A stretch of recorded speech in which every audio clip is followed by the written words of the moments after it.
ሰላም ጤና ይስጥልን የጣና ቲቪ ተከታታይ ቤተሰቦቻችን እነሆ የሰዓቱን የጣቢያችን ዜና መረጃና ዜና ትንታኔዎቻችን ይዘንላችሁ ቀርበናል። አክብሮታዊ ግብዣችንን እያስቀደምን በቅድሚያም አበይቶችን እናቀርብላችኋለን። የፋኖ ኃይሎች በጎንደር ደብረታቦርና ክምር ድንጋይ መካከል በአገዛዙ ሰራዊት ላይ ዳግም ማጥቃት ሲሰነዝሩ በዚሁ የጎንደር ቀጠና አንድ ቲም ሙሉ የአገዛዙ ወታደሮች ከነሙሉ ትጥቃቸው በአንድ ጊዜ ፋኖን ተቀላቅለዋል። ቀዳሚው የግንባር መረጃችን ነው። የትግራይ ጊዜያዊ አስተዳደር ፕሬዝዳንት ሌተናል ጄኔራል ታደሰ ወረደ ህወሓት ወደ ጦርነት ሊያመራ እንደሚችል ምልክት የሰጠ ንግግር አድርገዋል። ጄኔራሉ የብልጽግናው አገዛዝ ኮማንድ ፖስቱን አፍርሶ ሰራዊቱን ባሸሸበት ራያ አላማጣ ከተማ ተገኝተው ባደረጉት ንግግር ነው ጦርነት ሊቀሰቀስ እንደሆነ ምልክት የሰጡት። ጄኔራሉ ምን አሉ ለሚለው ዜናችን ምላሽ አለው። የብልጽግናው ሚኒስተር ከሀገር ሊወጡ ሲሉ ከቦሌ አየር ማረፊያ በደህንነቶች መመለሳቸው ሲሰማ የተጋለጡ የአገዛዙ ባለስልጣናት ሚሊዮኖችን መድበው አፋኝ ሚስጥራዊ ቡድን እያደራጁ መሆኑ ተጠቁመዋል። 613 ሰዎች በቁጥጥር ስር መዋላቸውም ተገልጸዋል። አብራችሁን ስትዘልቁ ዝርዝር መረጃውን ትሰማላችሁ። በኢትዮጵያ የሚፈጸሙ ደረቅ ወንጀሎች የማህበረ ፖለቲካ ውድቀት ማሳያ ሆነው በመታየት ላይ ናቸው። አንድ ወጣት የገዛ እናቱንና እህቱን በአሰቃቂ ሁኔታ መግደሉን ተከትሎ ፍርድ ቤቱ የሞት ቅጣት ወስኖበታል። የፍርድ ተፈጻሚነቱ ላይ አነጋጋሪ ሀሳቦች በመደመጥ ላይ ናቸው። ሌላኛው መረጃችን ነው። ኢራን እስራኤልና አሜሪካ በከፈቱባት ጦርነት ፍጻሜ ላይ አቋሟን ይፋ አድርጋለች። የአሜሪካ የጦር ሰፈሮች እስኪጠፉ አንቆምም ሲሉ የኢራን የሃይማኖት መሪ ተናግረዋል። በሌላ በኩል የኢራን ውጭ ጉዳይ ሚኒስተር ምንም አይነት ጥቃት አንታገስም ሲሉ ለእስራኤልና አሜሪካ ጠንካራ ማስጠንቀቂያ ሰጥተዋል። ለሰዓቱ የመረጥንላችሁ ዜና ትንታኔያችን ነው። እነዚህንና ሌሎችን ይዘናል። አሁን ወደ ዝርዝር መረጃዎቹ እናመራለን።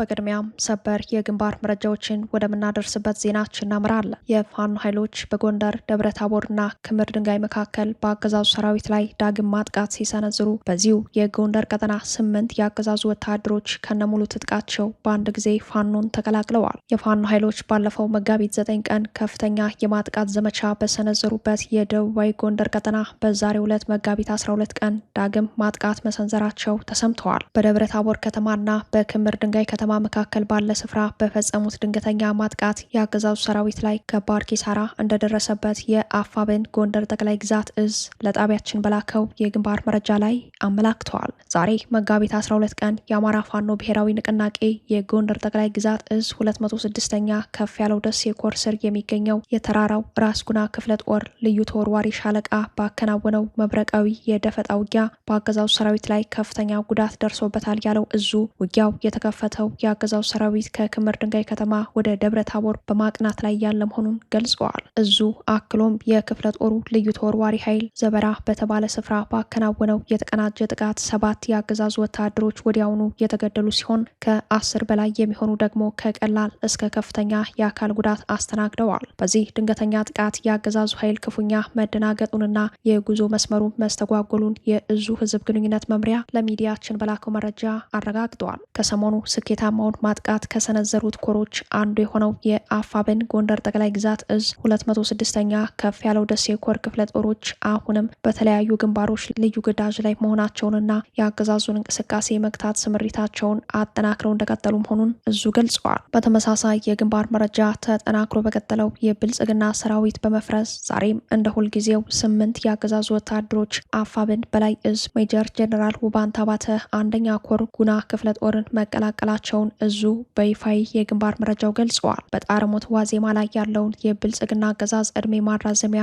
አንሆንም በሚል በርካታ ቁጥር ያላቸው የአገዛዙ ወታደሮች በየቀኑ ፋኖን እየተቀላቀሉ ሲሆን በዛሬው ዕለትም መጋቢት 12 ቀን 8 የአገዛዙ ወታደሮች አፋብን በላይ እዝ ሜጀር ጄኔራል ውባንታ ባተ አንደኛ ኮር ጉና ክፍለ ጦር ስር አንዳቤት ብርጌድ እንደተቀላቀሉ የእዙ ህዝብ ግንኙነት መምሪያ አስታውቋል። ከነዚህ ውስጥም 6ቱ መከላከያ ሲሆኑ ቀሪ 2ቱ አድማ ብተናና ሚሊሻ መሆናቸውን እዙ በግንባር መረጃው አክሎ ገልጸዋል። የጉና ክፍለ ጦር ህዝብ ግንኙነት ክፍል፣ የአንዳቤት ብርጌድ እንዲሁም የወረዳው የፋኖ ጊዜያዊ መንግስት አመራሮች በተገኙበት ለአባላቶች ሰፊ የፖለቲካ ግንዛቤ ማስጨበጫ ትምህርት የተሰጠ ሲሆን አስፈላጊውን ፎርም በማስሞላት የፋኖ አባላትን ሆነው እንዲቀላቀሉ ተደርገዋል ሲል ነው እዙ መረጃውን ለጣና ያደረሰው። ይህ በእንዲህ እንዳለ የትግራይ ጊዜያዊ አስተዳደር ፕሬዚዳንት ሌተናል ጄኔራል ታደሰ ወረደ ህወሓት ወደ ጦርነት ሊያመራ እንደሚችል ምልክት የሰጠ ንግግር ማድረጋቸው ተሰምተዋል። ጄኔራሉ የአማራ ህዝብ የማንነትና ወሰን ጥያቄ አንስቶ ሲታገልበት ወደ ኖረው ራያ አላማጣ ከተማ በመጓዝ ታማኝ ደጋፊዎቻቸውን ሰብስበው ባደረጉት ንግግር ነው ጦርነት ሊቀሰቀስ እንደሆነ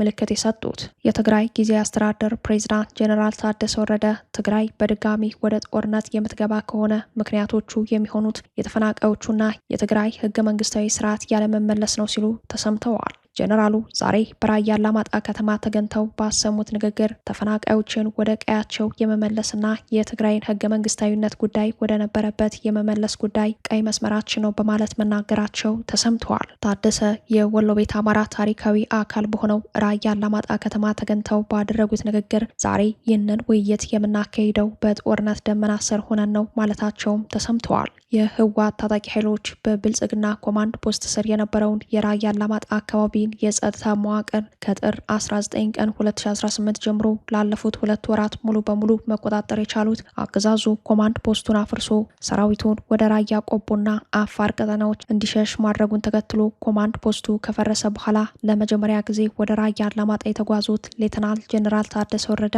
በዛሬው የመድረክ ንግግራቸው ህወሓት ወደ ጦርነት ሊያመራ እንደሚችል ምልክት ሰጥተዋል ብለው የሚያምኑ የጉዳዩ ተከታታዮች ጦርነቱ አይቀሬ ስለመሆኑ ተጨማሪ ማሳያ አድርገው አቅርበውታል።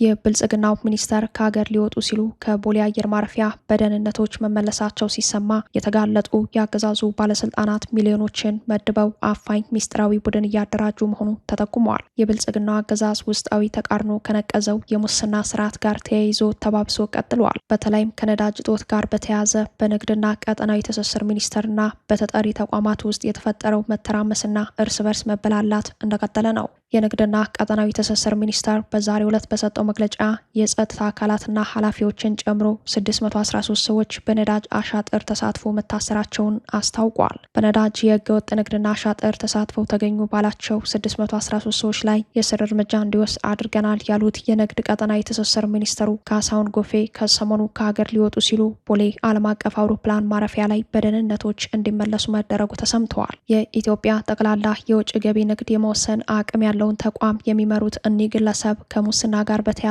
ስማቸው በከፋ ሁኔታ የሚነሳ ሲሆን ሚኒስተሩ እስካሁን በህግ ቁጥጥር ስር ሳይውሉ ሌሎችን አስረናል የሚል መግለጫ በመስጠት ላይ ይገኛሉ። በሌላ በኩል ከሀገር እንዳይወጡ ተከልክለዋል የተባሉት ሚኒስተሩ በተጠሪ ተቋማት ቦርዶች ላይ ከህግ ውጭ ራሳቸውን በሰብሳቢነት ሰይመዋል የሚል ክስ ይቀርብባቸዋል። እኒህ ከሀገር ሊወጡ ሲሉ ከቦሌ ኤርፖርት በደህንነቶች ተመለሱ የተባሉ ሚኒስተር በዛሬው መግለጫቸው በ6 ክልሎችና በ2 የከተማ አስተዳደሮች በተደረገ ፍተሻ 250,221 ሊትር ቤንዚልና 198,432 ሊትር ናፍጣ በህገወጥ መልኩ ሲዘዋወርና ጥቅም ላይ ሲውል ተይዞ ተወርሷል ብለዋል። ከተወረሰው ነዳጅ መካከል በሽያጭ እንዲውል የተደረገው 48,663,432 ብር ከ21 ሳንቲም ወደ መንግስትና ካዝና ገቢ አድርገናል ቢሉም የመስሪያ ቤት ውስጥ አዋቂዎች በበኩላቸው የኢትዮጵያን የነዳጅ ቀውስ እዚህ ተቋም ላይ ፈልጉት ይላሉ።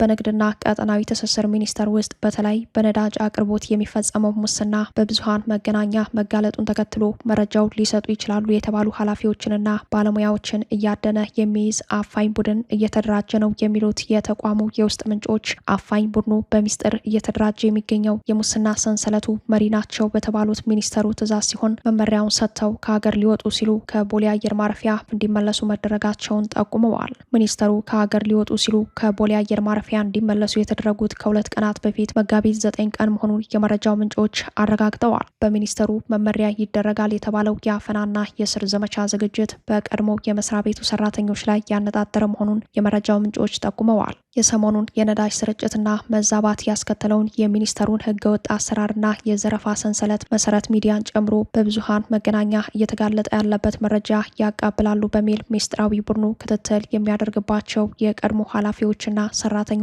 በቁጥር 21 የሚደርሱ ሲሆን የቀድሞዋ ሚኒስትር ዴኤታ ወይዘሪት ሳህረላህ አብዱላሂንም እንደሚያካትት ተገልጿል።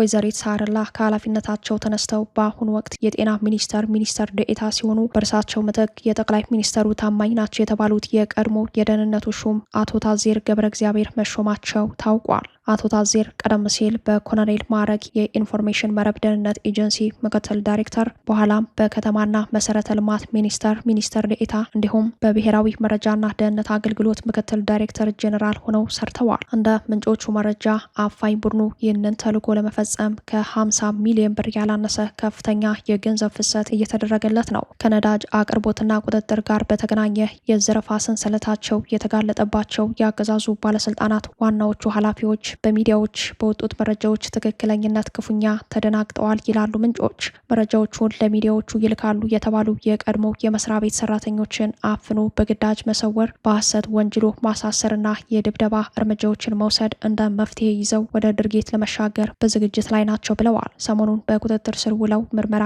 እየተጣራባቸው ከሚገኙት ውስጥ የነዳጅ አቅራቢ ድርጅት እንዲሁም የነዳጅና ኢነርጂ ባለስልጣን 2 ባለስልጣናት እንዲሁም በአዲስ አበባ ከተማ አስተዳደር በንግድና ኢንዱስትሪ መምሪያ የነዳጅ ቁጥጥር ቡድን መሪዎችና ባለሙያዎችን ጨምሮ በአጠቃላይ 14 አመራሮች መሆናቸውን በመረጃው ላይ ተመላክተዋል። ሆኖም በኢትዮጵያ ከነዳጅ ህገወጥ ገበያ ጋር በተያያዘ በሚፈጸሙ ወንጀሎች የብልጽግናው አገዛዝ ከፍተኛ ሲቪልና ወታደራዊ መኮንኖች እጃቸው ያለበት ቢሆንም አገዛዙ በሚኒስተርና በጄኔራል ማዕረግ ባሉት ሙሰኞች ላይ እርምጃ መውሰድ እንዳልቻለ የሚጠቁሙት ምንጮች የመካከለኛው ምስራቅ ቀውስ ለአገዛዙ አሳነባሪ የነዳጅ ሙስና ወንጀሎች ሁኔታውን ለኔ ተመቸኝ እንደተባለው እንደሆነላቸው ለጣና ዘጋቢ ገልጸዋል። በኢትዮጵያ የሚፈጸሙ ደረቅ ወንጀሎች የማህበረ ፖለቲካ ውድቀት ማሳያ ሆነው በመታየት ላይ ናቸው። አንድ ወጣት የገዛ እናቱንና እህቱን በአሰቃቂ ሁኔታ መግደሉን ተከትሎ ፍርድ ቤቱ የሞት ቅጣት ወስኖበታል። የፍርድ ተፈጻሚነቱ ላይ አነጋጋሪ ሀሳቦች በመደመጥ ላይ ናቸው። በከፍተኛ የማህበረ ፖለቲካ ቀውስ ውስጥ በምትገኘው ኢትዮጵያ የቀውሱ አድማሳዊነት የደረቅ ወንጀሎች ማሳያ ሆኗል።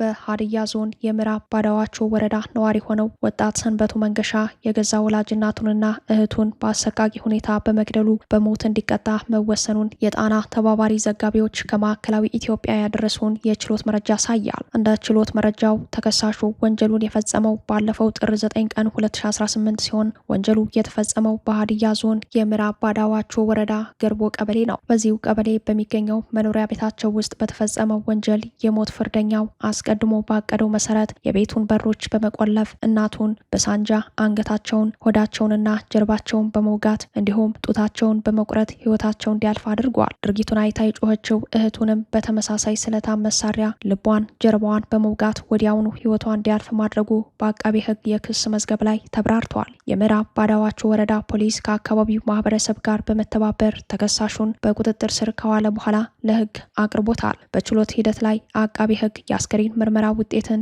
የተከሳሹን የእምነት ቃልና የሰው ምስክሮችን በማስረጃነት አቅርቧል።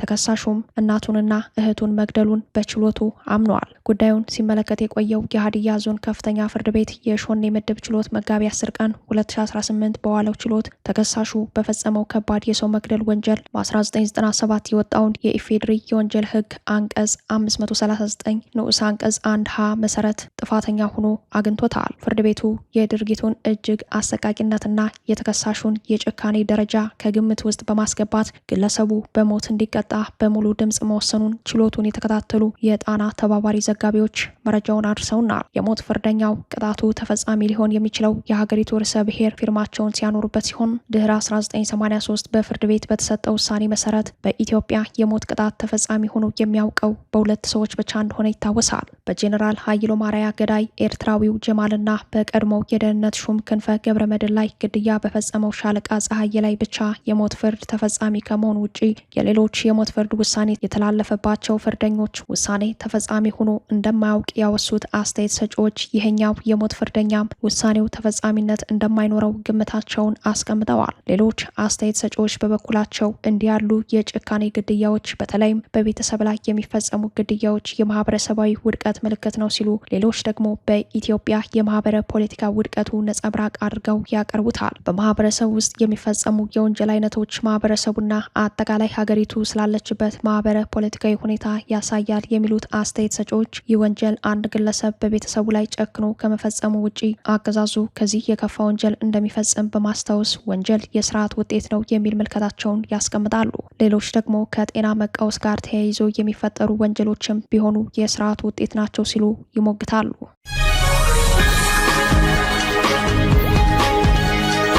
ኢራን እስራኤልና አሜሪካ በከፈቱባት ጦርነት ፍጻሜ ላይ አቋሟን ይፋ አድርጋለች።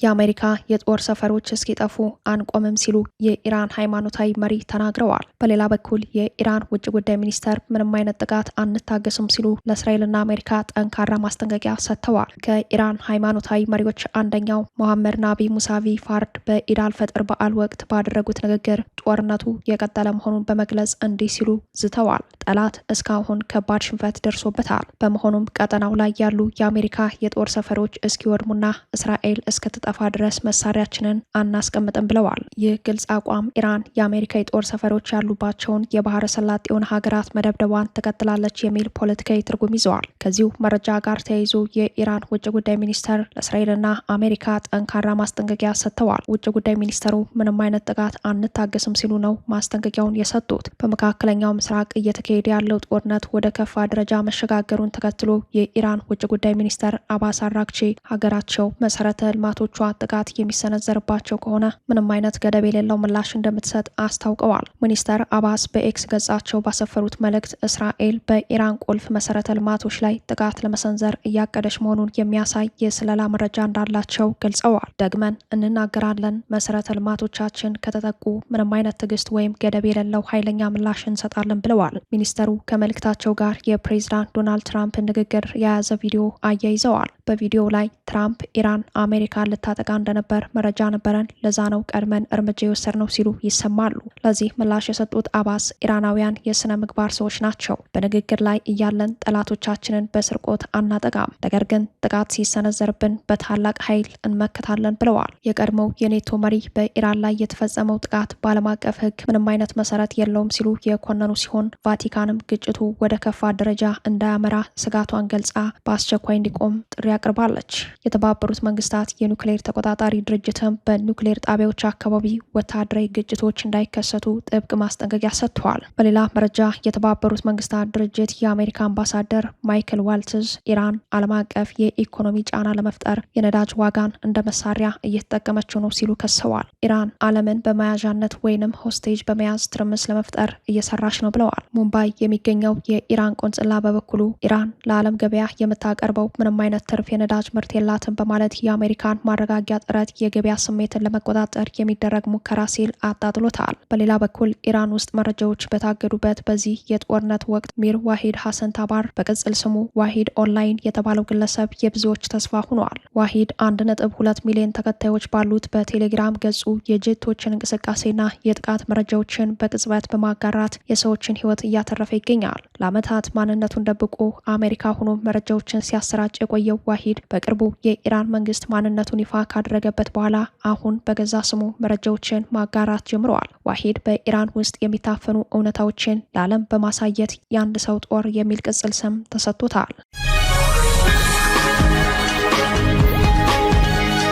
ውጥረት የማያጣት ሞቃዲሾ በሌላ ውዝግብ ውስጥ ትገኛለች። ጦሩ በምክር ቤት አባላት ከፍተኛ ተቃውሞ ገጥሞታል። ጉዳዩ በፓርላማ አባላቱ መካከል ክፍፍል ፈጥሮ ውጥረቱ አይሏል። ከዚሁ ጋር በተያያዘ በአካባቢው ሰላምና መረጋጋት ለማስከበር በሚንቀሳቀሱ የኢትዮጵያ ኃይሎች ላይ በሶማሊያ የፖለቲካ አካላት በኩል ቅሬታዎች መቅረባቸው ውጥረቱን ጨምሮታል። የምክር ቤት አባላቱ በጦሩ ላይ ተቃውሞ አሰምተዋል። በጦሩ ጉዳይ በሶማሊያ ፌዴራል መንግስትና በሳውዝ ዌስት ግዛት መካከል ያለው የፖለቲካ ውጥረት አዲስ መልክ እየያዘ መጥተዋል። ከዚህ ችግር ጋር በተያያዘ የኢትዮጵያ ሰላም አስከባሪ ጦር ችግር ገጥሞታል። በአካባቢው ሰላምና መረጋጋትን ለማስከበር በሚንቀሳቀሰው የኢትዮጵያ ሰላም አስከባሪ ኃይል ላይ በሶማሊያ የፖለቲካ አካላት በኩል ቅሬታዎች መቅረባቸው ውጥረቱን ጨምሮታል። በጉዳዩ ላይ በርካታ የሶማሊያ ፌዴራል ፓርላማ አባላት በሳውዝ ዌስት ግዛት ቡር ሀካባ በተባለ አካባቢ የሚንቀሳቀሱ የኢትዮጵያ ወታደሮች ከግዛቲቱ መንግስት ፍላጎት ውጪ እንቅስቃሴ ያደርጋሉ በማለት መክሰሳቸውን የግዛቲቱ የዜና ምንጮች ዘግበዋል። ይህም በእንቅስቃሴው ላይ ቀጣይ ችግር የሚፈጥር ሆኗል። ለግዛቲቱ